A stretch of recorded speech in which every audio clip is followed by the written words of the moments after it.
Mi aventura en Norfolk. A. J. Allan. No sé si a los demás les ocurre. A mí, siempre que llega el mes de febrero, mi mujer me pregunta, ¿has pensado algo sobre el sitio donde ir en agosto? Y como es lógico, suelo responder, no. Entonces ella empieza a repasar los anuncios para alquilar chalets.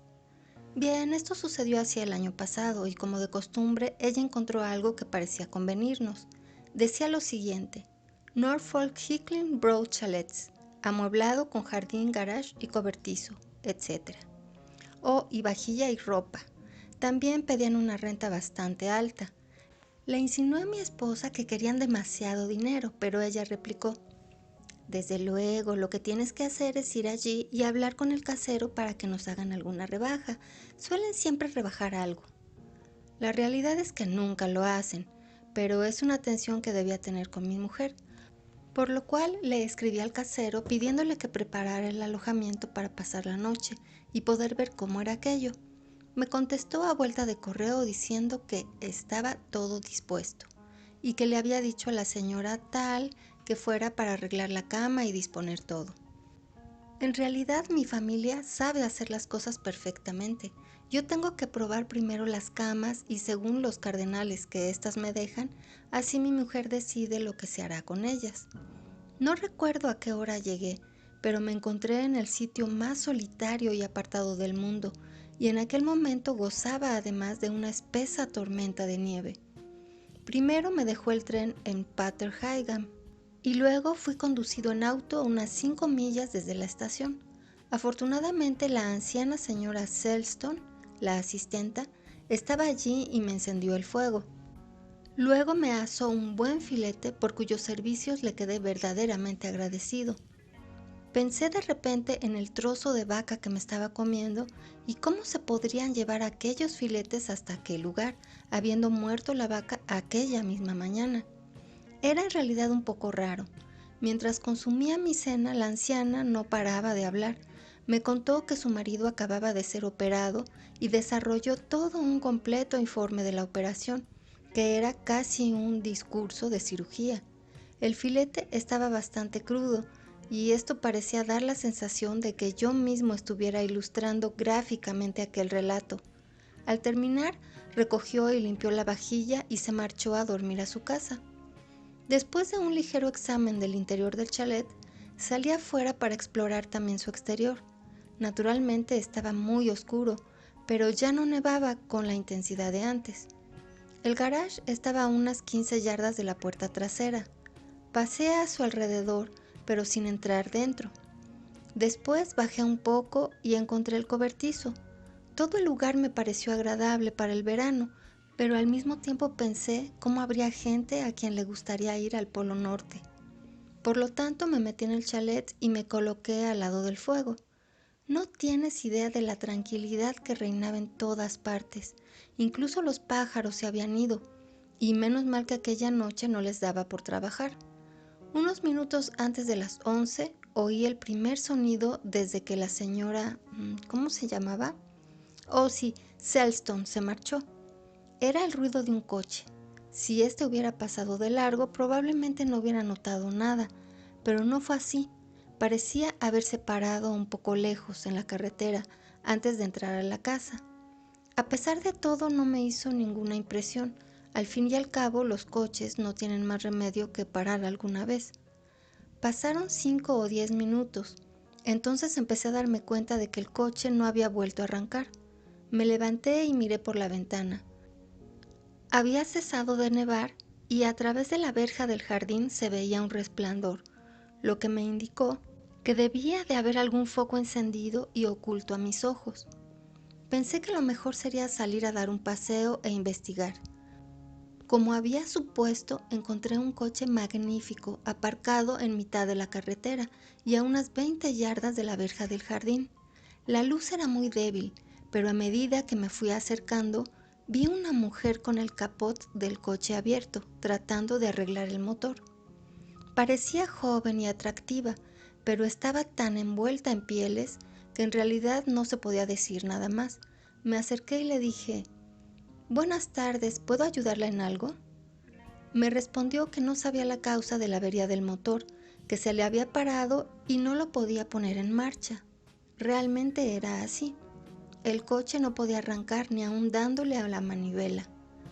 Como se había calentado en exceso, le pregunté si tenía agua el depósito y su respuesta fue que simplemente solía tener, pero a mí tan vago informe no me convenció. Le sugerí por tanto que debíamos llenarlo y ver qué pasaba. Podríamos llenarlo con nieve, dijo ella, pero yo tenía idea de que no conviene usar nieve fundida, y cuando ya venía de vuelta con un cubo recordé por qué, porque con el frío se apelotona y se atasca. La muchacha había abierto la rosca del depósito e hicimos lo que un amigo mío danés llama un funeral. Vertimos un poco de agua dentro. Debía estar muy clara. La primera carga de agua que vertimos volvió a salir inmediatamente, saltando muy alto por encima del depósito. Esperamos unos minutos hasta que todo se aclaró un poco, pero era inútil insistir. En el momento en que poníamos agua dentro, volvía a salirse y se extendía por toda la carretera. Era evidente que mi interlocutora había venido conduciendo con el depósito completamente seco y por esto el motor se había calentado. Se lo insinué a ella, que me respondió: «Pero no querrá decir que tengo que permanecer aquí toda la noche, ¿verdad?». La consolé diciendo que no era tan horrible como suponía y ofrecí la hospitalidad de mi modesta casa. Pero ella no me escuchó. Desde luego no sabía las circunstancias por las que yo me encontraba allí. Lo que pretendía era dejar el coche donde estaba y seguir su camino a pie. «No sea tonta», dije, «hay muchas millas de distancia al lugar más cercano». De repente escuchamos el ruido de otro coche que venía por la carretera y por el mismo camino que ella había traído. Pudimos distinguir sus luces, aunque todavía debía estar a bastante distancia. Sin embargo, como la llanura de Norfolk es tan grande, se pueden divisar las cosas a gran distancia. Ahí tiene usted, señorita, la solución a todas sus preocupaciones. Ese coche que viene la remolcará hasta el próximo garage y en un momento podrá usted encontrarse en algún hotel. Cualquiera hubiera esperado de ella un suspiro de alivio, pero no se alteró lo más mínimo. Empecé entonces a preguntarme por qué no querría haber aceptado mi invitación, ya que desde luego no parecía preocupada porque nadie la ayudara a trasladarse a otro lugar. Era un poco extraña. De repente me agarró del brazo y me dijo: «¿Qué cree usted que viene por ahí?». «Pues todavía no lo sé», respondí, «pero creo que suena igual que un camión cargado de cántaros de leche». Nos apostamos 6 peniques antes de que el vehículo apareciera y, efectivamente, ella los perdió, puesto que era un camión cargado de envases de leche. El conductor tuvo que pararse, puesto que no tenía sitio para pasar. Bajó y nos preguntó si nos podía ayudar en algo. Explicamos la situación. Contó que se dirigía a Norwich y que estaba dispuesto a llevarla a remolque si lo deseaba. A ella aquel plan no la convenció y decidió guardar su coche en el garage por aquella noche, y al día siguiente lo recogerían. Ella, en cambio, se iría en el camión hasta Norwich. Me pareció bien. Busqué la llave del garage y entre el conductor del camión, que se llamaba Williams, y yo, llevamos el coche hasta la puerta. Ya instalado sugerí que hacía una noche muy fría. Williams agregó que a él no le importaba mucho, pero que... Entonces los pasé a los dos al interior y les preparé un whisky con agua, pues no había soda. Naturalmente, todos aquellos incidentes me habían dejado helado, pues estaba sin abrigo, o sea que me preparé otro para mí. En realidad no me había fijado bien en aquella chica por 2 razones. Primera, porque estaba oscuro, y segunda, porque tenía que poner mi atención en el motor. Estoy convencido de que lo que acabo de decir no es muy galante. Lo que quise decir es que para cualquiera que esté preocupado por el arreglo de un motor, es esto mucho más interesante que... Bueno, ¿para qué dar vueltas más al asunto? Desde luego, en aquel cuarto de estar y al lado de la luz, se podía hacer una mejor idea.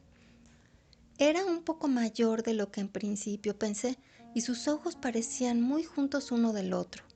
Claro que no era ninguna... ¿Qué digo? Sus modales eran vulgares y tenía mucho cuidado con la pronunciación del inglés. Por ejemplo, you know.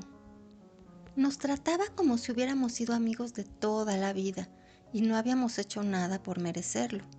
Había algo de vaga hostilidad y suspicacia en su rostro que hacían sus rasgos extraordinariamente duros. Siempre permanecía a la sombra. Tanto era así que si yo no hubiera retirado la lámpara, ella desde luego no se hubiera arrimado al fuego. Y el modo de darle prisa al infeliz de Williams para que se tomara la bebida cuanto antes era algo enfadoso y estúpido también, porque además era él quien iba a conducir. Cuando Williams salió para poner el coche en marcha, le pregunté si necesitaba dinero, pero me contestó que no. Después se alejaron y yo cerré el cuarto de estar y me subí arriba. En mi cuarto encontré una guía de aquella localidad, ilustrada con planos. Estuve hojeándola sin dejar de pensar de dónde procedería aquella chica. En realidad, aquel libro era muy poco interesante. La carretera que uno siempre elige es aquella donde no hay gente, sobre todo si uno va conduciendo un coche que acaba de robar. Desde luego, aquella era una primera idea genial.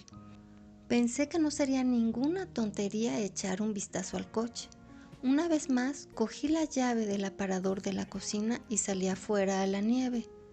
Todo estaba tan oscuro como la brea, y la llama de mi vela ardía con dificultad. No era un garage demasiado grande, de modo que el coche casi lo llenaba todo. Nosotros lo habíamos colocado de forma que a la salida fuera fácil remolcarlo. El motor lo acababa de ver, entonces pasé a lo largo de la pared y abría una puerta que daba justamente a la carrocería del coche. Al fin y cuando apenas acerqué la vela, la puerta del coche fue empujada desde dentro y algo salió fuera cayendo encima de mí. Me empujaron con violencia tirándome contra la pared. Por efecto del empujón sobre mi mano, se cayó la vela, con lo que me quedé en plena oscuridad. Aquello era sumamente fastidioso. Pensé que podía ser aquello, que me golpeara de aquella forma. Lo toqué muy cautelosamente y saqué la conclusión de que era un hombre muerto y con bigote. Evidentemente había estado sentado apoyándose contra la puerta. Traté de meterlo dentro tan respetuosamente como fue posible y cerré la puerta de nuevo. Después que me repuse un poco, traté de encontrar la vela y la encendí. Abrí la otra puerta del coche y encendí la lucecita del techo. Entonces, oh, me sentí obligado, a pesar de molestarme, a hacer un examen. El individuo era un hombre altísimo y muy delgado, que debía tener más de 6 pies de altura. Su cara estaba oscura, casi negra y cadavérica. Desde luego que en su vida nunca pudo tener un semblante tan mortal. Vestía una trinchera. No era difícil suponer de que había muerto. Le habían tirado por la espalda y el agujero estaba justo debajo del omóplato escápula. ¿Iría la bala por el hombro? No, qué estúpido. Esto era la clavícula y la bala evidentemente pasó a través de ella, incrustándose en el pulmón. Digo evidentemente y lo dejo solamente así.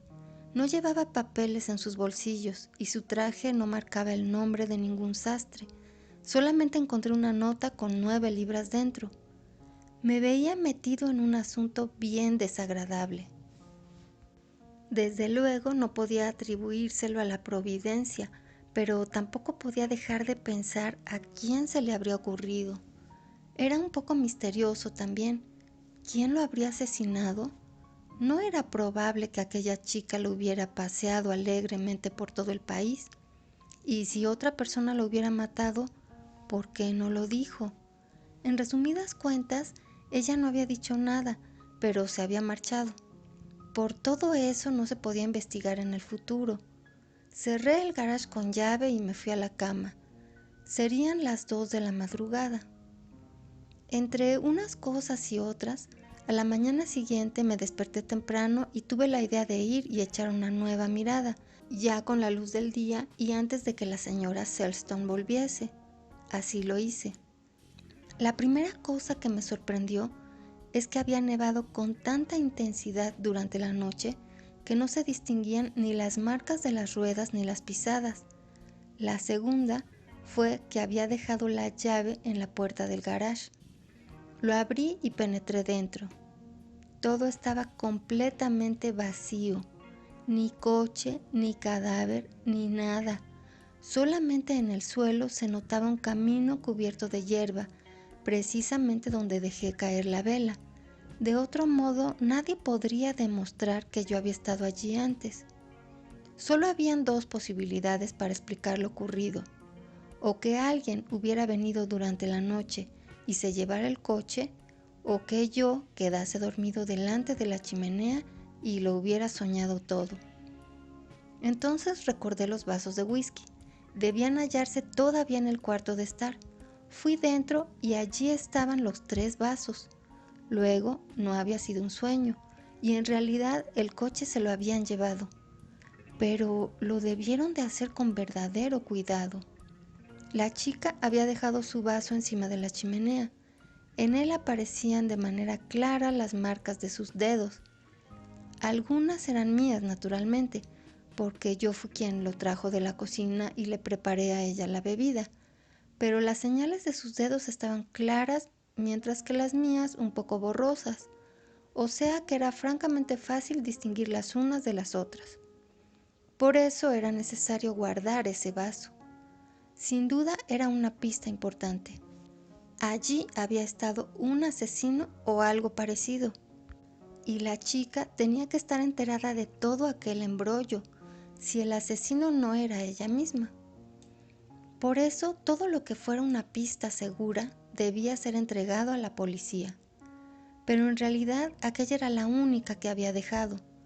Lo empaqueté con sumo cuidado y lo guardé en una caja de galletas que saqué de la despensa. Cuando la señora Selston vino, quedó todo acordado y yo me volví a Town. Oh, por cierto, llamé al propietario, que ya le contestaría acerca del chalet. Después tomé mi tren y, en cumplimiento de lo que consideraba mi deber, me dirigí inmediatamente a Scotland Yard. Subí y vi allí a un amigo mío. Le mostré el vaso, preguntándole si alguien podría identificar las huellas. Me contestó que probablemente no, pero aún así lo llevó al departamento donde investigan sobre huellas digitales y me preguntó que de dónde procedía el vaso. Yo contesté: esto no tiene importancia, lo primero es la identificación. Me parece bien, contestó. Estas gentes todo lo hacen terriblemente deprisa.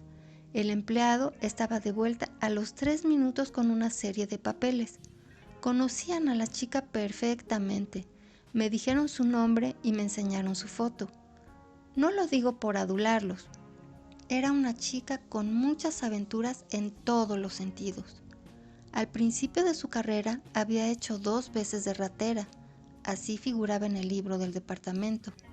Después pasó a ser miembro activo de una banda o cuadrilla bastante conocida. Por lo visto hubo una pelea entre los socios de esa cuadrilla, en el curso de la cual encajaron a un tiro a su amigo. Ella había tratado de llevárselo fuera en un coche, pero este se rompió cerca de Norfolk. Entonces depositó el coche con el cadáver en un garage de la comarca y ella después se marchó tranquilamente en un camión de Norwich. Por el camino, el camión patinó y ambos, ella y el conductor, un individuo llamado Williams, fueron despedidos y se estrellaron contra una pared de ladrillo, lo cual siempre es algo fatal. Al fin y al cabo, estarían sus respectivos destinos. Atiende un momento, le dije. Todo esto está perfectamente, pero no puedes saber todo lo que ocurrió. No has podido tener tiempo, porque sucedió precisamente la noche pasada. Anoche llegó a ti, me contestó, pero es una vieja historia, porque toda ella sucedió en febrero del 19. Los personajes que me has descrito Han muerto ya hace muchos años. Oh, dije, y pensar que yo pude haber agarrado aquellas 9 libras.